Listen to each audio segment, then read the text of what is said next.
Olha o que o Alvin Toffler dizia já mais ou menos há uns 20 anos atrás. Os analfabetos do século XXI não serão aqueles que não sabem ler e nem escrever, mas aqueles que não sabem aprender, desaprender e reaprender. Porque primeiro nós temos a era da agricultura. Mandava no mundo quem tinha terra. Era o latifundiário que mandava. Era a era da agricultura. Depois surgiu a era industrial. Mandava no mundo quem tinha capital, quem tinha dinheiro. Depois veio a era da informação.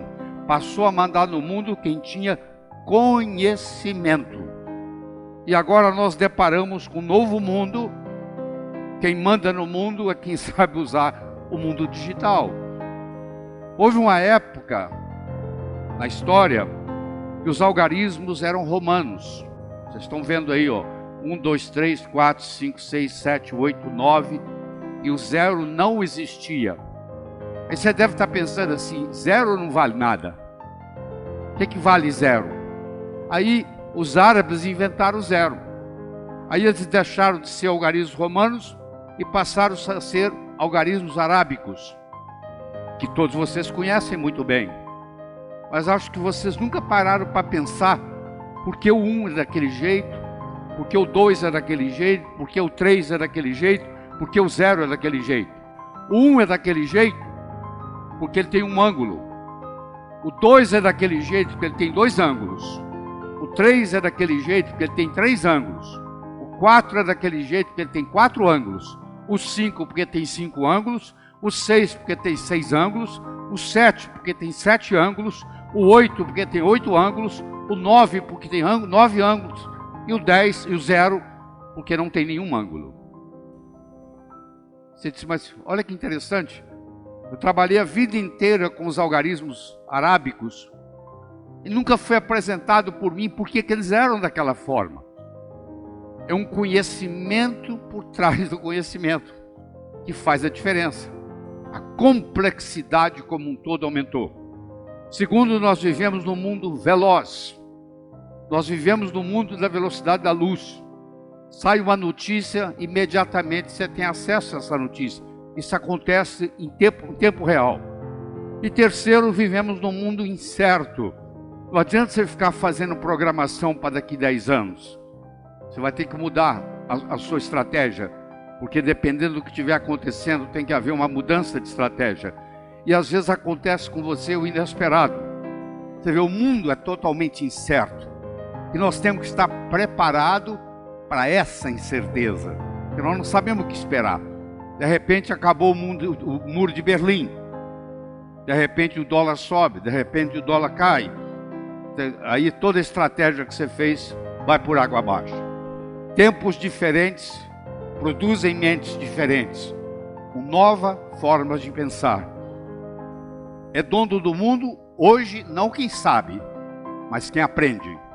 Porque quem sabe, sabe conhecimentos obsoletos, que não funcionam mais no mundo de hoje. Aquilo que o seu avô e o seu bisavô teve sucesso, não se aplica mais ao mundo de hoje. Se você for seguir as orientações do seu avô e do seu bisavô, você vai estar desatualizado, porque não funciona desse jeito. Teve uma época que se vendia roda de carroça, roda de carruagem, se ganhava muito dinheiro. Hoje, a não ser que você venda pneu, porque roda de carruagem até o museu já tem, você não vai ganhar nada. Seu bisavô pode ter ganho muito dinheiro vendendo roda de carruagem, mas para o mundo de hoje isso não funciona mais. Eu gosto muito do exemplo do bambu chinês.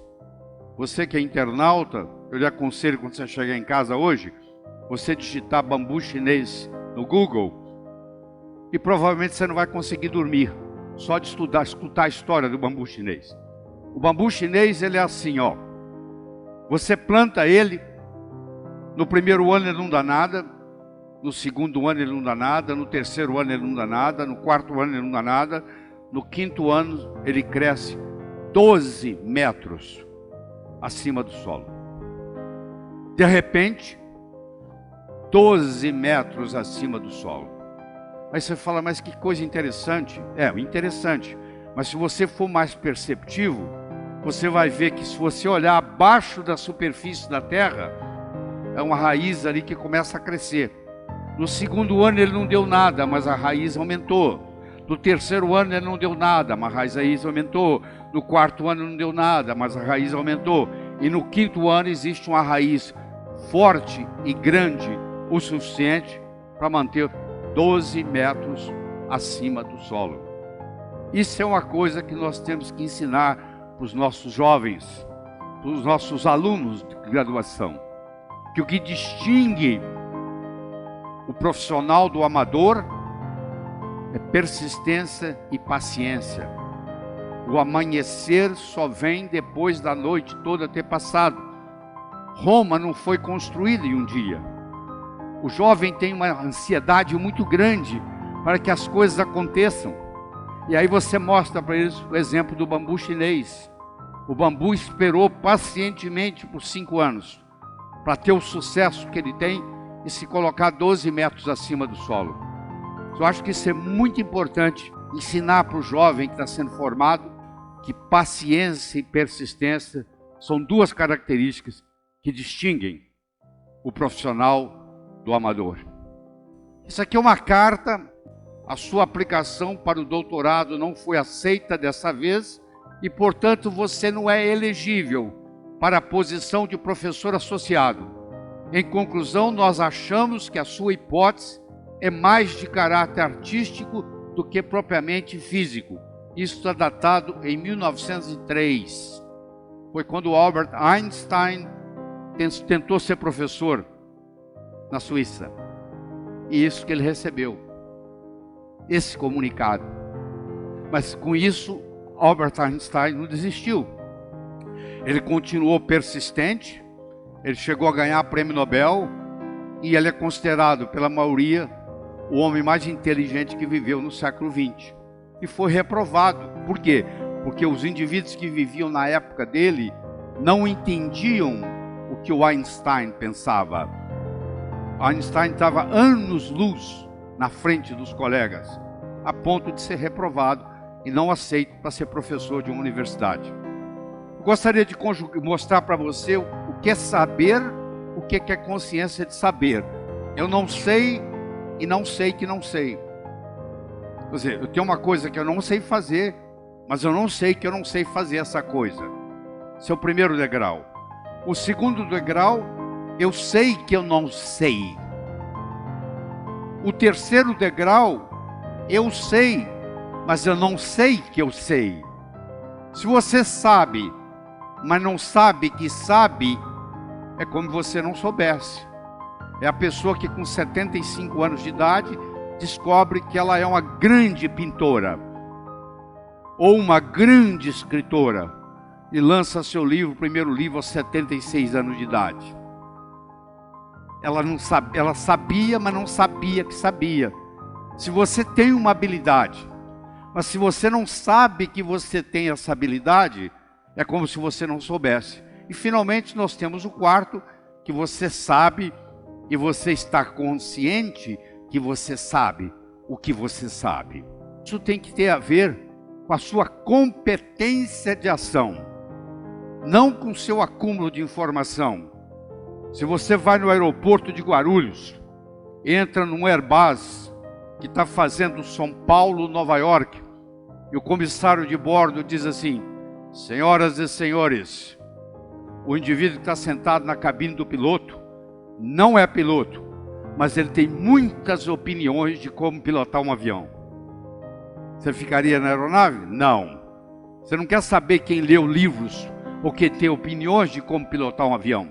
Você quer saber quem é que decola, voa e aterriza são e salvo em Nova York. Isso se chama competência de ação. No ensino superior, o que nós deveríamos estar fornecendo para os nossos alunos não é o conhecimento abstrato, porque esse entra num ouvido e sai no outro. Você que já se formou há mais de 10 anos, se eu trouxer você de volta para a sua faculdade e der para você a mesma última prova que você fez quando graduando, eu te garanto que você não tira metade da nota que você tirou naquela época. Porque muito daquilo abstrato que você aprendeu já não existe mais no seu cérebro. Sumiu. O que realmente permaneceu é aquilo que você tem competência de ação. Se você aprendeu a nadar e tem 20 anos que você não nada, eu te colocar numa piscina aqui, você vai nadar. Se você aprendeu a andar de bicicleta há 30 anos atrás e você não anda de bicicleta há mais de 20 anos, eu vou lhe trazer uma bicicleta e em poucos minutos você vai estar andando. Porque aquilo ficou com você para o resto da vida. Aquilo se traduz em competência de ação. A vida não exige da gente acúmulo de informação. A vida exige da gente competência de ação. Esse é que é o verdadeiro conhecimento